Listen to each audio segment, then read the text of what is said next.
Halo guys, assalamualaikum warahmatullahi wabarakatuh. Bagaimana kabar kalian semua? Semoga teman-teman sehat selalu dan dimurahkan rezekinya. Amin amin ya robbal alamin.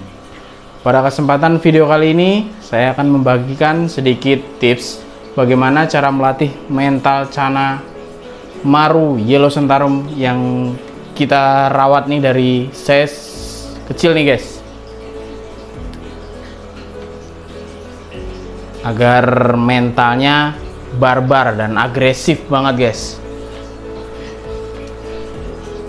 Tapi sebelum lanjut videonya, bagi teman-teman yang baru bergabung dengan channel Aska Farm Aquatic, jangan lupa untuk subscribe, like, komen, dan share ya, dan supaya teman-teman bisa dukung terus channel ini agar berkembang kedepannya, agar selalu bisa memberikan tips dan edukasi ke teman-teman semua. Oke, di depan kalian ini adalah Channa Maru Yellow Sentarum.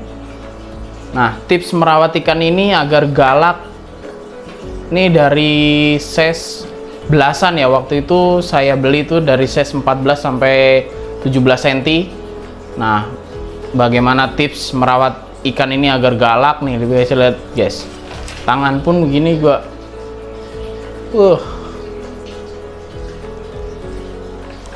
apalagi pakai patung nih seperti ini.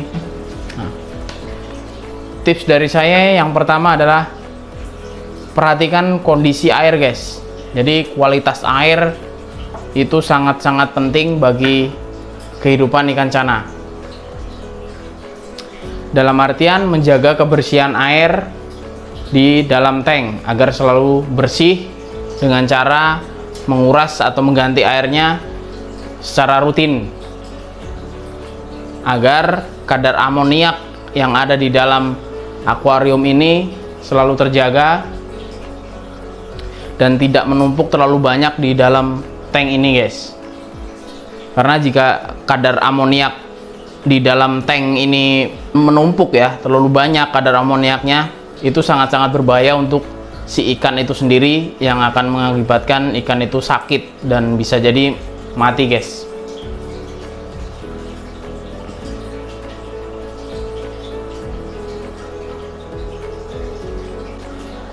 Bisa kalian bayangkan lah, ikan Channa Maru Yellow Sentarum ini jika di Kalimantan kan benar-benar di dalam sungai yang luas, dan terus kalau ikan Channa itu ditaruh di akuarium dengan space atau ukuran yang kecil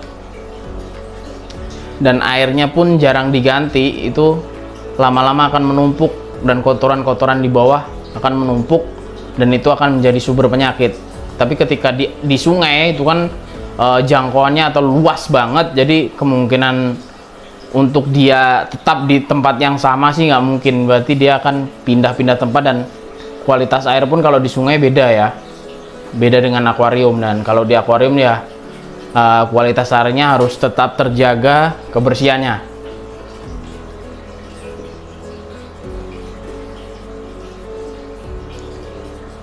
Nah, untuk penggantian air itu sendiri saya lakukan untuk ikan ini kurang lebih 2 mingguan, 2 sampai 3 minggu. Itu tergantung kotorannya juga sih. Kalau menurut kalau sekiranya udah kotor banget ya saya sifon, tapi untuk pergantian air tetap saya sisakan 30% lah, 30% dari volume air baru saya ganti dengan air yang baru. Jadi tidak saya kuras total, karena memang biar mentalnya ini selalu terjaga dan dia nggak adaptasi ya, agar ikan ini tidak adaptasi mulai seperti awal ya. Jadi pH airnya udah nggak beda jauh dengan yang kemarin. Jadi pokoknya 30% saya sisain, 30% baru saya kasih air yang baru.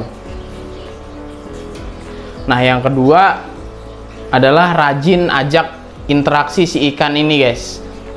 Jadi sesering mungkin kalian ajak interaksi setiap hari. Minimal kalau nggak mau ngasih pakan pun juga harus kalian godain dulu.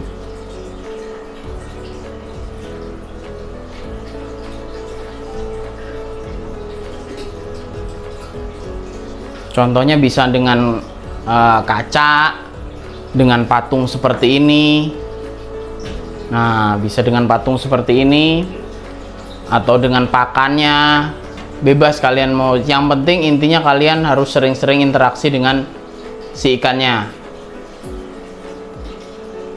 Nah, untuk tips yang ketiga adalah pemberian pakan, guys. Pemberian pakan di sini harus dijaga. Jadi tidak boleh terlalu over untuk pemberian pakannya, karena kalau terlalu over, kalau pemberian pakan terlalu over, ini ikan akan obesitas dan biasanya mager. Dia cenderung dia malas bergerak, dan untuk flaring tangan itu sangat susah kalau memang terlalu over feeding ya. Terlalu mengasih makannya terlalu over itu nggak bagus juga untuk pertumbuhan si ikan.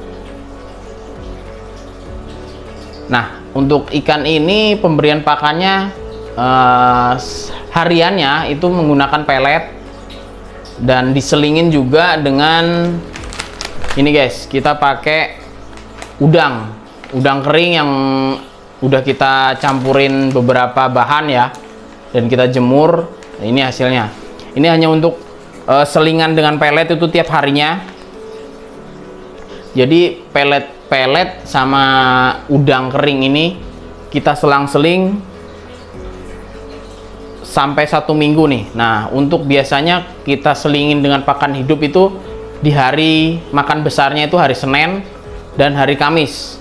Jadi misalkan hari Senin kita kasih kodok, hari Kamisnya gantian kita kasih cacing atau jangkrik, bisa juga ulet Hongkong.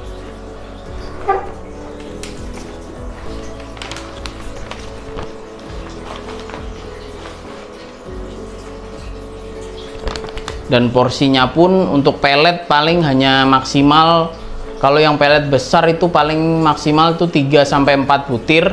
Kalau udang ini kemungkinan, kalau udang ini kemungkinan cuma 2, biasanya kebanyakan 2 udang udah cukup, karena udangnya emang gede.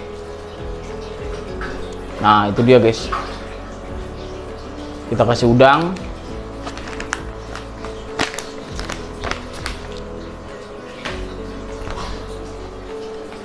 Nah, kalau katak, biasanya kalau katak, kalau yang size kataknya udah gede, 1 ekor pun cukup. Itu pun sampai besoknya 2 hari itu kita nggak kasih makan. 2-3 hari kita nggak kasih makan, dia puasain.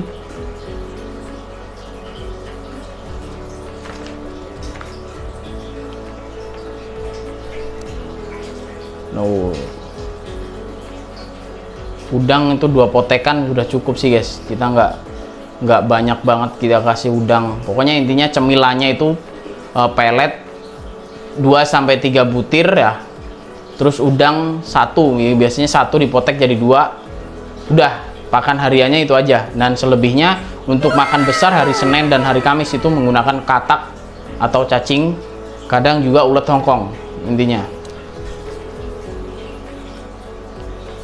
Apa lu ngeliatin gue, emang gue tipi? Kalau pakai patung, guys.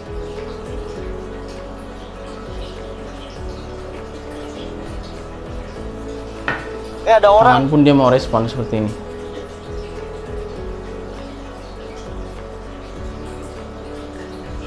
Jadi intinya air ya, guys. Yang pertama itu air, yang kedua ajak interaksi si ikan setiap hari, dan yang ketiga pola pakan ya.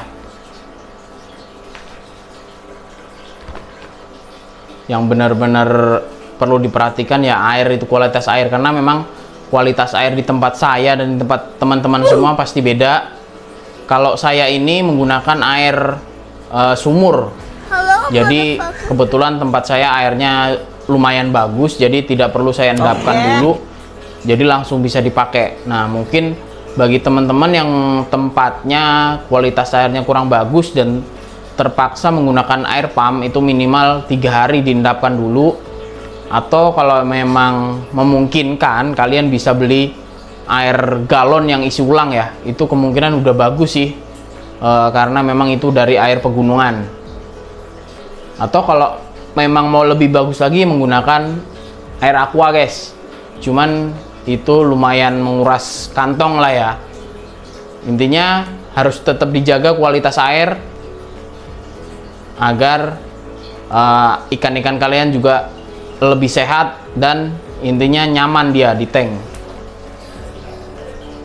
Nah, mungkin itu saja yang bisa saya berikan kepada teman-teman semua. Tips yang saya berikan ini berdasarkan pengalaman saya dalam merawat ikan ini, si Johnny ini. Jika memang bermanfaat buat teman-teman, silahkan di-share ke teman-teman yang lain agar yang belum tahu bisa menjadi tahu. Dan jangan lupa subscribe ya teman-teman. Sampai jumpa di video-video selanjutnya. Salam satu cana, sejuta saudara.